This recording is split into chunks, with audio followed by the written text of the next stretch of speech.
Hello everyone, welcome to Arun Kattani commerce classes. तो आज अपने को देखना है part 3 of short run equilibrium output. देखिए अपन ने ये 5 टॉपिक कवर कर लिए थे। आज अपने को देखना है shift in equilibrium, impact of injection and withdrawal, और बाकी के ये जो चारों टॉपिक हैं ये आज अपन कवर करने वाले हैं। आज का ये लेक्चर बहुत ही ज्यादा इंपॉर्टेंट होने वाला है क्योंकि इसमें अपन इन्वेस्टमेंट मल्टीप्लायर सीखेंगे। देखिए, इन्वेस्टमेंट मल्टीप्लायर समझने से पहले अपने को देखना पड़ेगा पहले अपन ने इस चैप्टर में क्या सीखा था। अपन ने देखा था कि जो एग्रीगेट सप्लाई होता है वो पूरा का पूरा एग्रीगेट डिमांड के ऊपर बेस्ड होता है, मतलब उसके ऊपर डिपेंडेंट होता है। और इसी एग्रीगेट सप्लाई को, मतलब जो पूरा देश के अंदर प्रोडक्शन हो रहा है, उसी को अपन क्या बोलते हैं, अपनी नेशनल इनकम बोलते हैं। तो मैं यूं बोल सकता हूं कि नेशनल इनकम किसके ऊपर डिपेंडेंट है, ये पूरा पूरा एग्रीगेट डिमांड के ऊपर डिपेंडेंट है। अब कीनीशियन थ्योरी ने क्या बोला कि आपको अभी क्लोज्ड इकोनॉमी की बात करनी है, मतलब ओनली हाउस होल्ड सेक्टर और प्रोड्यूसर सेक्टर।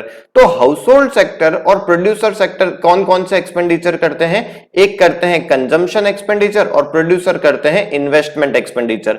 इसका मतलब पूरे देश की जो इनकम है वो किस पे डिपेंडेंट हो गई है? वो डिपेंड हो गई है आपके कंजम्पशन एक्सपेंडिचर और इन्वेस्टमेंट एक्सपेंडिचर पे।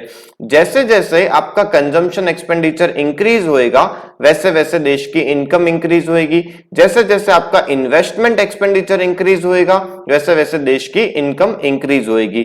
बट यहां पे एक इंपॉर्टेंट बात आती है कि कितने से इंक्रीज होएगी। देखिए, इन्वेस्टमेंट एक्सपेंडिचर, सपोज आपने 200 करोड़ का पूरे देश के अंदर आपका इन्वेस्टमेंट एक्सपेंडिचर है, तो क्या 200 करोड़ से ही देश की नेशनल इनकम बढ़ेगी?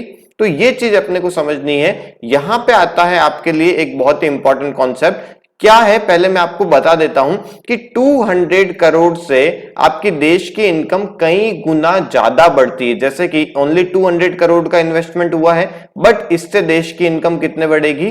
500 करोड़ से उसकी देश की नेशनल इनकम इंक्रीज हो जाएगी। कैसे होएगी, ये सभी चीजें अपने को समझनी है। देखिए, मैं आपको एक एग्जांपल से इसे समझाता हूं कि एग्रीगेट सप्लाई ये किस पे डिपेंडेंट है? ये एग्रीगेट डिमांड पे डिपेंडेंट है। एग्रीगेट सप्लाई को ही अपन क्या बोलते हैं? यही अपनी नेशनल इनकम होती है। और एग्रीगेट डिमांड क्या होता है? ये होता है consumption expenditure plus investment expenditure. Okay, चलिए मैं यहां पे क्या कर लेता हूं, कंजम्पशन एक्सपेंडिचर को मान लेता हूं सपोज 1000 करोड़ और इन्वेस्टमेंट एक्सपेंडिचर को मान लेता हूं 200 करोड़। मतलब देश के अंदर टोटल आपका जो डिमांड है या फिर टोटल एक्सपेंडिचर है वो 200 करोड़ का आ रहा है, और उतना ही अपन ने क्या किया है, प्रोडक्शन कर लिया है। मतलब 200 करोड़ का ही प्रोडक्शन हुआ और वही अपने देश की क्या हो गई, नेशनल इनकम हो गई। मैं एक एग्जांपल ले रहा हूं, इससे कई गुना ज्यादा है अपने देश की नेशनल इनकम। चलिए, अब मैं क्या कर रहा हूं, इस इन्वेस्टमेंट एक्सपेंडिचर को 100 करोड़ से इंक्रीज कर देता हूं। क्या कर रहा हूं, 100 करोड़ से मैंने इसको इंक्रीज कर दिया। मतलब अब इन्वेस्टमेंट एक्सपेंडिचर कितना हो गया, 300 करोड़ का हो गया। टोटल आपका जो एग्रीगेट डिमांड है वो कितना हो गया, 1300 करोड़ का हो गया। इससे आपने प्रोडक्शन भी कर लिया 1300 करोड़ का, तो आपका इनकम भी कितनी हो गई, 1300 करोड़ की इनकम हो गई।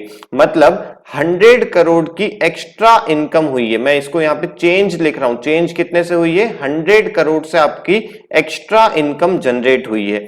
अब देखिए, और अब मैंने आगे कुछ भी इन्वेस्टमेंट एक्स्ट्रा नहीं किया, बट ये जो 100 करोड़ की एक्स्ट्रा इनकम होएगी वो भी तो लोग क्या करेंगे, उससे भी तो स्पेंड करेंगे।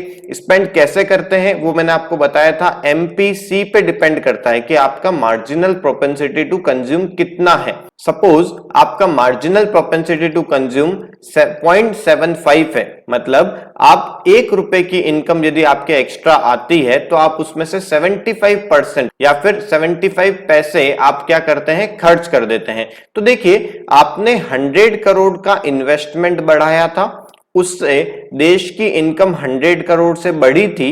बट क्या हुआ, ये 100 करोड़ की जब इनकम बढ़ी तो लोगों ने स्पेंड भी कितना ज्यादा करने लग गए, मतलब 75% उन्होंने और इसका स्पेंड कर दिया, मतलब उनका कंजम्पशन एक्सपेंडिचर भी क्या हो जाएगा, 75 करोड़ से और ज्यादा इंक्रीज हो जाएगा। जब 75 करोड़ से ये एक्सपेंडिचर इंक्रीज होएगा तो अगेन क्या होएगा, नेशनल इनकम भी 75 करोड़ से और ज्यादा इनकम बढ़ जाएगी, और फिर ये जो इनकम है इसका भी फिर से 75% क्या होएगा, वापस से ये भी स्पेंड होएगा, और ये भी फिर से क्या होगी, अपनी डिमांड बढ़ जाएगी और इससे अपनी एग्रीगेट सप्लाई बढ़ जाएगी। फिर जितना भी आएगा उसका फिर से क्या होएगा, वो फिर से क्या होएगा, कंजम्पशन एक्सपेंडिचर बनेगा। तो इस पैटर्न से रोटेट होता जाएगा। तो देखिए हुआ क्या कि आपने सिर्फ एक बार इन्वेस्टमेंट एक्सपेंडिचर को आपके बढ़ाया था, मतलब आपने देश की इकोनॉमी के अंदर इंजेक्शन किया था। अपने लास्ट लेक्चर के अंदर देखा था इंजेक्शन क्या होता है, विड्रॉल क्या होता है, वही चीज मैं बता रहा हूं कि आपने 100 करोड़ का इन्वेस्टमेंट किया, बट उससे क्या हुआ, 100 करोड़ की तो इनकम बढ़ी ही, बट ये 100 से वापस से 75 करोड़ की इनकम बढ़ी, और फिर इस 75 से फिर और कुछ अमाउंट की इन्वेस्ट आपका कंजम्पशन एक्सपेंडिचर बढ़ जाएगा। तो इस पैटर्न से ये कंटिन्यूअसली चलता जाएगा। ओके, तो आपका 100 करोड़ देश की इकोनॉमी में वो कितना बन जाएगा, ये कई गुना ज्यादा बन जाएगा, कुछ भी हो सकता है, 500 करोड़ की आपकी इनकम इंक्रीज हो जाए, ऐसा हो सकता है। चलिए मैं आपको इसको एक बार डायग्राम से इसे समझा देता हूं तो आपको और अच्छे से ये समझ में आ जाएगा। देखिए पहले अपन इसको यहां पे यूं समझते हैं कि इंजेक्शन का मतलब आपने देश की इकोनॉमी में इन्वेस्टमेंट को बढ़ाया है। अपन ने लास्ट लेक्चर में पढ़ा था इन्वेस्टमेंट को ही अपन इंजेक्शन बोल रहे हैं, इकोनॉमी में पैसा डालना। ओके, तो इंजेक्शन जब बढ़ा तो उससे पॉजिटिव मल्टीप्लायर क्रिएट होता है। ओके, उस पॉजिटिव मल्टीप्लायर से क्या होता है, increase the flow of income multiple times, मतलब आपने 100 करोड़ का इन्वेस्टमेंट बढ़ाया था बट उससे इनकम कितनी बढ़ गई, 500 करोड़ की आपकी इनकम बढ़ गई। इसी पैटर्न से देश में जब आप सेविंग्स करते हो या फिर आप विड्रॉल कर रहे हो, मतलब इकोनॉमी से पैसा विड्रॉ कर रहे हो, तो वो एक नेगेटिव मल्टीप्लायर का काम करता है और उससे क्या होता है, decrease the flow of income multiple times. Same चीज है जैसे आपने 100 करोड़ की इन्वेस्टमेंट को इंक्रीज किया तो उससे 500 करोड़ की इनकम इंक्रीज हो गई, बट यदि आपने 100 करोड़ से आपका इन्वेस्टमेंट को कम कर लिया तो उसका इंपैक्ट भी क्या होगा, 500 करोड़ से आपकी इनकम डिक्रीज हो जाएगी। ओके, तो ये दोनों ही काम करता है, फॉरवर्ड वर्क भी करता है और बैकवर्ड वर्क भी करता है। चलिए मैं इसको एक बार आपको डायग्राम से बता देता हूं। डायग्राम में आपको पहले मैं एक बार सिर्फ एक्सप्लेन कर रहा हूं कि कैसे अपन ये नॉर्मल डायग्राम बनाते हैं, उसके बाद में मैं आपको बताऊंगा इन्वेस्टमेंट मल्टीप्लायर का डायग्राम। पहले आपको मैं नॉर्मल डायग्राम बता रहा हूं कि जिसके अंदर एडी कैसे बनता है, एग्रीगेट सप्लाई कैसे बनती है, सी का डायग्राम कैसे होता है, इन्वेस्टमेंट का डायग्राम कैसे होता है, ये देख लेते हैं। देखिए ये एक्स एक्सिस वाई एक्सिस मैंने यहां पे बना दी है। जैसे इनकम का डायग्राम होता है, इनकम का डायग्राम मैंने आपको बोला था कि हमेशा एक 45 डिग्री की लाइन होगी, तो ये आपको एक 45 डिग्री की लाइन बना रखी है मैंने यहाँ पे, इसे अपन एग्रीगेट सप्लाई बोलेंगे, जिसे अपन इनकम भी बोल सकते हैं। ओके, और कंजम्पशन एक्सपेंडिचर मैंने आपको बताया था कि एक पॉइंट से स्टार्ट होता है, वो हमेशा कुछ लेवल से स्टार्ट होता है, क्योंकि जब देश में इनकम जीरो भी होएगी तो भी अपन क्या करेंगे, बोरो करके अपने सर्वाइवल के लिए अपन कुछ ना कुछ तो कंजम्पशन करेंगे ही करेंगे। तो ये जो कंजम्पशन का मैंने लाइन बना रखी, ये एक कंजम्पशन वाली लाइन बना रखी जो सी बार से स्टार्ट हो रहा है, मतलब ऑटोनोमस कंजम्पशन से स्टार्ट हो रहा है। देखो इन्वेस्टमेंट की जो लाइन है इसे अपन बोलते हैं, देखिए ये एक पैरेलल लाइन बना रखी है, ये कहीं पे भी इंक्रीज डिक्रीज नहीं हो रही है। ये क्या होता है, इन्वेस्टमेंट एक्चुअली दो पैटर्न के होते हैं, बट आपके अभी कोर्स में ओनली अभी आपके ऑटोनोमस इन्वेस्टमेंट ही है। इन्वेस्टमेंट भी दो टाइप के होते हैं, एक होता है ऑटोनोमस इन्वेस्टमेंट और दूसरा होता है इंड्यूस्ड इन्वेस्टमेंट। एक होता है ऑटोनोमस इन्वेस्टमेंट, दूसरा होता है इंड्यूस्ड इन्वेस्टमेंट। अभी अपने को सिर्फ पढ़ना है ऑटोनोमस इन्वेस्टमेंट, जो कांस्टेंट रहती, वो हमेशा क्या होती है, पैरेलल टू एक्स एक्सिस रहेगी, कांस्टेंट रहेगी, कुछ भी अमाउंट हो सकता है उसका। तो ये एक मैंने कांस्टेंट एक स्ट्रेट लाइन बना दी है। अब देखिए अपने को पता है कि एग्रीगेट डिमांड क्या होता है, सी प्लस आई। तो देखिए इस सी के अंदर, ये सी वाला जो लाइन चल रही थी, इसके अंदर मैंने इन्वेस्टमेंट को यहां पे इंक्रीज कर दिया। ओके, इन्वेस्टमेंट यहां पे मैंने ऐड कर दिया, तो ये आपका एग्रीगेट डिमांड की लाइन आ गई।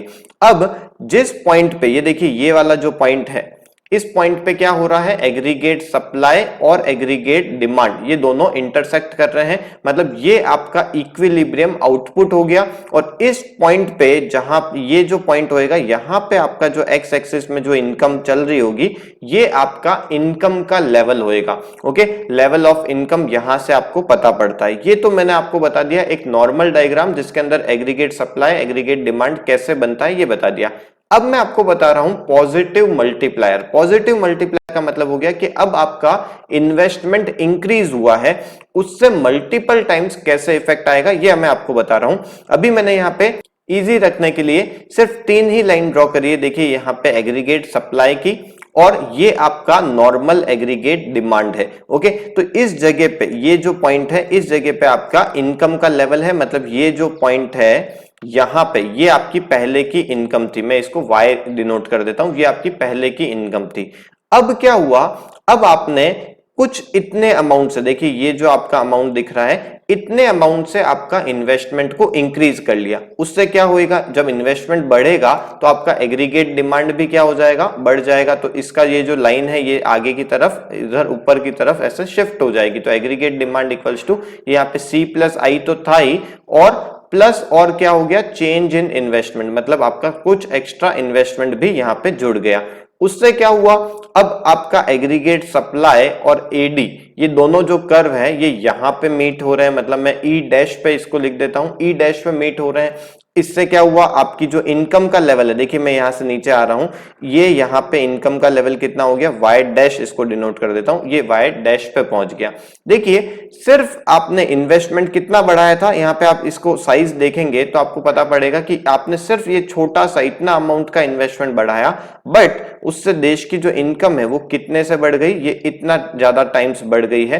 ये आपको दिख रहा होगा क्लियरली कि उधर आपने थोड़ा सा इंक्रीज किया है, बट इधर इंक्रीज कितना हो गया, इधर बहुत ज्यादा इंक्रीज हो गया। तो उसका मैंने आपको पूरा रीजन बता ही दिया है। क्या होता है, जब इन्वेस्टमेंट आप बढ़ाते हैं तो उससे देश की इनकम बढ़ती है, जब इनकम बढ़ती है तो उसका फिर से कंजम्पशन होता है, और कंजम्पशन से फिर से वो दूसरे की इनकम बढ़ती है। तो एक दूसरे में ऐसे रोटेट होते होते वो कई गुना ज्यादा बढ़ जाती है अपनी इनकम। तो ये इसका एक पूरा कॉन्सेप्ट है, ये आपको बहुत अच्छे से समझना है। थ्योरी के अंदर मैंने इसके पूरे नोट्स के अंदर सारी चीजें बता दी है, और आपको इसको कैसे लिखना है वो भी मैंने वहां पे सब कुछ बता दिया है। अब देखते हैं अपन इन्वेस्टमेंट मल्टीप्लायर, उसका मैकेनिज्म अपन पूरा पढ़ चुके हैं, बट इसका एक फॉर्मूला क्या होएगा। देखिए पहले अपन इसको यहां पे रीड कर लेते हैं। Investment multiplier is the ratio between change in income and corresponding change in investment. क्या है, सिंपल सा, change in income upon change in investment, यही क्या हो गया आपका इन्वेस्टमेंट मल्टीप्लायर है। बट अभी अपने को क्या करना है, कैलकुलेट करना है कि कितने टाइम्स इनकम बढ़ेगी। मतलब मैंने इन्वेस्टमेंट यदि 50 करोड़ से बढ़ाया है तो उससे मेरे कितने गुना मेरी इनकम बढ़ जाएगी, ये अपने को कैलकुलेट करना है। इसका अपन फॉर्मूला डिराइव करने वाले हैं। तो देखिए अपन ने क्या किया है, यहाँ पे change in Y upon change in I, ये हो गया आपका मल्टीप्लायर का सिंपल फॉर्मूला। अब ये फॉर्मूला किस पे डिपेंड करता है ये अपन समझ रहे हैं। देखिए यहां पे मैंने इसका एक बेसिक फॉर्मूला लिखा है, change in income upon change in investment. अब देखिए इस चेंज इन इनकम को मैंने ऐसा का ऐसा रखा है, और इसको मैंने क्या लिखा है, ये कुछ मैंने डिफरेंट लिखा है। ये कहां से लिखा है इसको अपन समझते हैं। देखिए इनकम क्या होती है, इनकम का मतलब एग्रीगेट सप्लाई ही होता है। एग्रीगेट सप्लाई किसके इक्वल होएगी, अपन ने देखा कि एग्रीगेट सप्लाई तो पूरा परफेक्टली इलास्टिक है, और ये पूरा डिपेंड करती है एग्रीगेट डिमांड पे। एग्रीगेट डिमांड जो है वो किससे बन रही है, वो C प्लस I से बन रही है। इसका मतलब मैं यूं बोल सकता हूं कि income is equals to C plus I। Okay, अब यहां पे सभी के आगे मैं चेंज लगा देता हूं, तो change in income is equals to change in C plus change in I। Okay, अब यहां से मैं इस चेंज इन I का यदि फॉर्मूला लिखूं तो क्या लिख दूंगा, ये जो चेंज इन C है ये उधर चले जाएगा माइनस में, तो change in Y minus change in C। ये मैंने देखिए यहां पे लिख दिया है, change in I is equals to change in Y minus change in C। Okay, अब मैं क्या कर रहा हूं, dividing both numerator and denominator by change in Y। देखिए यहां पे मैं लिख रहा हूं इसका formula, change in Y upon change in Y divide by change in y minus change in c upon change in y। क्या किया है मैंने, दोनों न्यूमरेटर को और डिनोमिनेटर को चेंज इन y से डिवाइड कर दिया। अब इससे क्या हुआ, ऊपर साइड में देखिए दोनों सेम है तो ये तो हो गया, कट होके 1 आ जाएगा। नीचे साइड में यदि मैं इन दोनों को अलग अलग कर देता हूं तो यहाँ पे यूं लिख सकता हूं change in y upon change in y minus change in c upon change in y।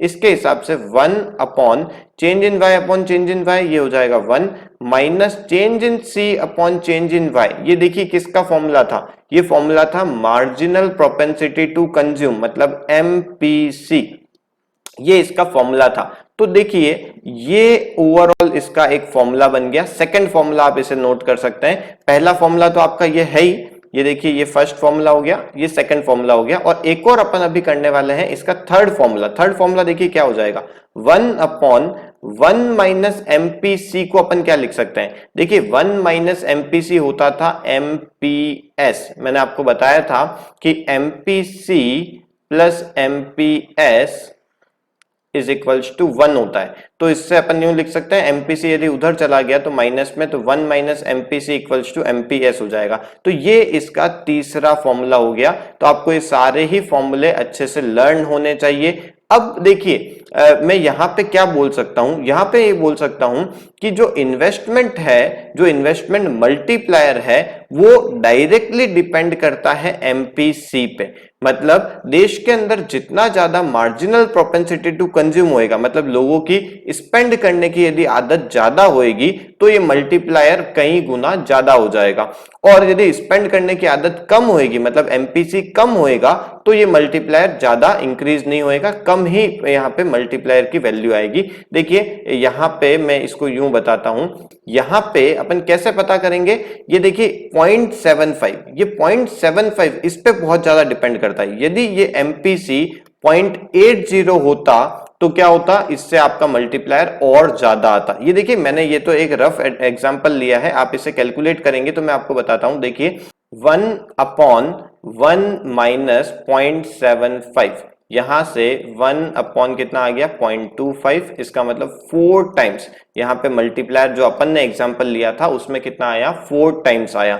यदि इसी को अपन 0.80 करते तो ये मल्टीप्लायर कितना आता, थोड़ा सा और ज्यादा आता। ओके, तो आपको ये बात समझ में आ गई होगी कि MPC पे डायरेक्टली डिपेंड करता है आपका मल्टीप्लायर। जितना ज्यादा MPC होएगा उतना ज्यादा आपका मल्टीप्लायर होएगा। और यदि MPC पे डायरेक्टली डिपेंड करता है, इसका मतलब MPS पे इनडायरेक्टली डिपेंड करता है। MPS जितना ज्यादा होएगा ये मल्टीप्लायर उतना ही कम होएगा, MPS जितना कम होएगा उतना ही मल्टीप्लायर ये ज्यादा होएगा। तो आई होप आपको इसके पूरा मैकेनिज्म पूरा अच्छे से समझ में आ गया होगा। अभी अपन इसका देख लेते हैं फॉरवर्ड एक्शन, बैकवर्ड एक्शन। देखिए ये अपन ऑलरेडी डिस्कस कर चुके हैं कि multiplier action is forward when there is a multiple increase in the income caused by increase in investment. मतलब इंक्रीज होएगा इन्वेस्टमेंट तो आपका मल्टीपल टाइम्स इनकम इंक्रीज होएगी, और सेम चीज यदि इनकम आपकी डिक्रीज होएगी, मतलब इन्वेस्टमेंट आपकी डिक्रीज होएगी, तब आपका मल्टीपल टाइम्स आपकी इनकम डिक्रीज हो जाएगी। ओके, तो ये सारी चीजें अपन ने करी।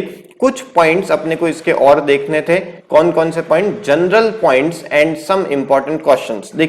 देखिए इस चैप्टर के स्टार्ट में ही मैंने आपको बताया था कि यहाँ पे अपन एक्चुअल AD और एक्चुअल AS की बात नहीं करते हैं। जब भी अपन इक्विलिब्रियम आउटपुट की बात करेंगे तो AD इक्वल्स टू AS तो अपन बोलेंगे, बट AD और AS एक्चुअल नहीं होते हैं। कभी भी एक्चुअल AD और एक्चुअल AS कभी इक्वल नहीं हो सकते, बट क्या इक्वल हो सकते हैं, जो अपन ने इंटेंड किया था, जो अपन ने सोचा था, वो तो अपने इक्वल हो सकते हैं। तो यहाँ पे मैंने आपको एक स्टार्ट में वर्ड बताया था एक्स आंटे AD और एक्स आंटे AS। तो देखिए एक्स आंटे का मतलब क्या होता है, जो अपन ने इंटेंशन किए, जैसे कि अपन ने इंटेंशन करी कि मैं इतनी सेविंग करूंगा, तो ये आपका एक्स आंटे सेविंग हो गया, या फिर मैं इतना इन्वेस्ट करूंगा तो ये मेरा एक्स आंटे इन्वेस्टमेंट हो गया।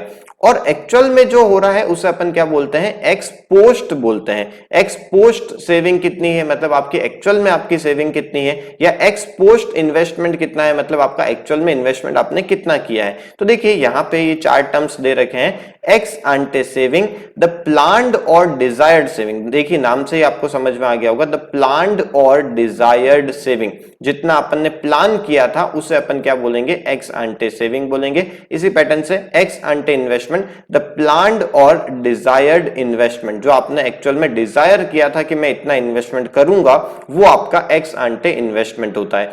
एक्स पोस्ट सेविंग क्या हो जाएगी? एक्स पोस्ट सेविंग का मतलब जो एक्चुअल में आपने सेविंग करी है वो, और एक्स पोस्ट इन्वेस्टमेंट क्या होएगा? एक्चुअल में आपने जो इन्वेस्टमेंट किया है वो। तो जब भी अपन इक्विलिब्रियम आउटपुट की बात करते हैं तो अब अपन हमेशा एक्स आंटे ही यूज लेते हैं, क्योंकि एक्चुअल में कभी आपका इन्वेस्टमेंट आपकी सेविंग कभी इक्वल नहीं हो सकती, बट अपन जो डिजायर करते हैं, जो अपन प्लान करते हैं जिससे कि इकोनॉमी एक इक्विलिब्रियम के अंदर रहे, उसके लिए अपन जो प्लान करते हैं वो हमेशा अपन इक्वल का प्लान करते हैं। देखो एक्स आंटे सेविंग और एक्स आंटे इन्वेस्टमेंट की बात करेंगे। जब अपन नेशनल इनकम कैलकुलेट करते हैं तो नेशनल इनकम कभी भी अपन प्लान वाली नहीं करते हैं, नेशनल इनकम अपन हमेशा एक्स पोस्ट से करते हैं। एक्स पोस्ट अपनी सेविंग कितनी है, एक्स पोस्ट अपना इन्वेस्टमेंट कितना है, जो एक्चुअल अपना इन्वेस्टमेंट होता है उससे अपन करते हैं नेशनल इनकम।